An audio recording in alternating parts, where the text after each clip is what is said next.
quiet country living brought families like father and son Tim and Andy Grosser to these rolling hills in Mason County, Kentucky. They just want to be out in the country where it's quiet and they can watch the wildlife. They've tended to cattle and hunted here for more than 30 years. But now that quiet is under threat from a $1 billion data center project that could soon rise just over that ridge. I don't want any part of it being anywhere near here. Why? For one, I don't want to look at it. Our power is going to double in price, and we don't have enough energy right now to even supply Maysville through the winter. They have to buy power from the grid. Last spring, the Grossers were offered more than $8 million to sell all 250 acres of their land. That's 35 times what they bought it for in 1988. This is a good amount of money. Yeah, but I don't really care how much they offer. I'm just not telling.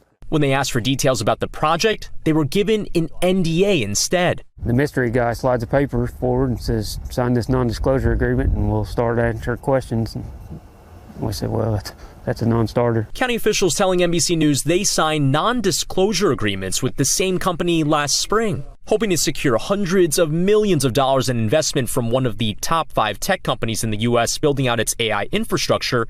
They agreed to keep the company's name secret. But for the Grossers, the silence rang louder than the money. How does that make you feel? Handcuffed. I mean, I think they're trying to, protect the potential company from us. It's all going to be a done deal before we can do anything about it. Experts studying data center projects like this one across the country say this kind of secrecy isn't accidental, it's strategic. They're using these agreements to try and grease the skids and try and avoid, to the extent that they can, that community input that could slow things down. But already in Mason County, the community is giving its input after online Facebook groups pieced together what was coming to their town. What's out there they don't want us to know. If they were totally transparent, they wouldn't need the NDAs. It leaves everybody in this county not knowing what they're up against. That's how I feel. At this zoning meeting, frustrations boiling over.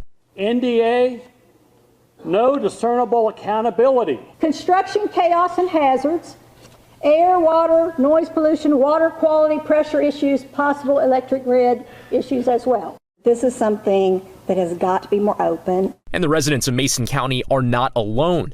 Data center construction is booming nationwide to fuel the growing demand for artificial intelligence, with hundreds of new projects announced last year alone. We found more than 20 cases across 16 states where NDAs were signed between local officials and data center developers. Many of them look similar to this NDA from a town in Minnesota, saying the company should be given a reasonable opportunity to prevent disclosure of the confidential information. 6 of the largest tech companies building data centers across the country all declined to comment or did not respond to questions about the use of NDAs in data center projects. For the Grossers, no details meant no deal. But Mason County officials tell us 18 of the 20 people approached did sign property purchase agreements. We said no. A lot of other people said yes. But no amount was enough to convince them to give up their sanctuary off the Ohio River. I mean, just look all around here. Why would anybody want to give that up? For some mystery purpose, to some mystery company. Yeah. For any company.